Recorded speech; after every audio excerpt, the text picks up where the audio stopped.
कभी अगर बनना हो तो बाज बनना, लेकिन कभी तोता मत बनना। तोता बोलता तो बहुत है, लेकिन ज्यादा ऊंचाई तक उड़ नहीं सकता। बाज बोलता बहुत कम है, लेकिन सबसे ऊंचाई पर उड़ता है और बाकी पंछियों का राजा होता है एक बाज। आज मैं आपको 5 ऐसे पॉइंट्स बताऊंगा जो कि हर इंसान को बाज से सीखना चाहिए और लाइफ की बहुत बड़ी लर्निंग है इन 5 पॉइंट्स में। पहला लेसन, ईगल फ्लाई अलोन। बाज अकेले उड़ता है और बाकी पंछियों के मुकाबले सबसे ऊंचाई पर उड़ता है। बाज अकेले उड़ेगा, लेकिन कभी भी चिड़िया और छोटे पंछियों के साथ नहीं उड़ेगा। बाज हमेशा या तो बाज के साथ उड़ता है या फिर अकेला उड़ता है। और इस समय यह सीख मिलती है कि छोटी सोच वाले लोगों से हमेशा दूर रहें और अकेले रहो, क्योंकि यही वो समय है जब खुद को जानने का असली मौका मिलता है। दूसरा लेसन, बाज का विजन बहुत ज्यादा क्लियर होता है और बहुत ज्यादा स्ट्रॉन्ग होता है।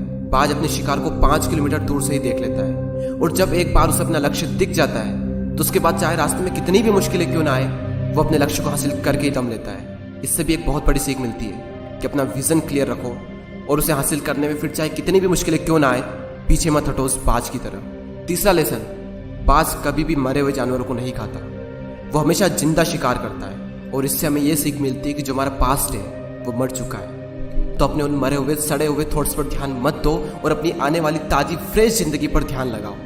अपने पास्ट की पुरानी यादें जो तुम्हें तंग करती है उन्हें वही रहने दो जहां पर उसकी जगह है, और तुम्हारे पास्ट की जगह है तुम्हारे पास्ट में, उसे वर्तमान में जगह मत दो।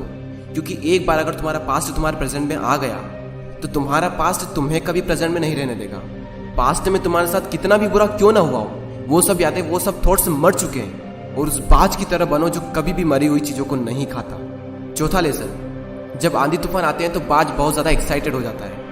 जब बारिश होती है तो सारे पंछी छिपकर बैठ जाते हैं, लेकिन बाज को बड़ा मजा आता है। जब तेज हवाएं चलती है तो बाज उन हवाओं के सहारे और तेजी से ऊपर की ओर उठता है, और ऊपर उड़ते उड़ते इतना ऊपर उड़ जाता है कि बादलों से भी ऊपर पहुंच जाता है।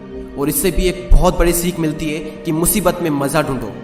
और नेपोलियन हिल ने एक बार कहा था कि हर बड़ी चुनौती अपने साथ में एक बहुत बड़ा अवसर लेकर आती है। तो उस बाज की तरह तुम भी अपने अवसर को पहचानो, और जिस दिन तुमने अवसरों को पहचान लिया तो सारी मुश्किलें तुम्हारे नीचे होगी और तुम उन मुश्किलों के ऊपर होगे। फिफ्थ लेसन, बाज अपने घोंसलों में से सॉफ्ट घास को हमेशा निकाल देता है ताकि बाज का जो बच्चा होता है वो उसमें कंफर्टेबल ना हो सके, क्योंकि अगर वो घोंसले में कंफर्टेबल हो गया तो वो वहीं रहना पसंद करेगा। लेकिन बाज ऐसा कभी होने नहीं देता। बाज एक पंछी है और उसे भी ये बात पता है कि there is no growth in comfort zone. लेकिन हम तो इंसान है ना, और इंसान होने के बावजूद भी कई सारे लोग इस बात को समझते ही नहीं। आप जितना ज्यादा कंफर्ट जोन में रहोगे, आपकी लाइफ आने वाले टाइम में उतनी ही ज्यादा अनकंफर्टेबल हो जाएगी।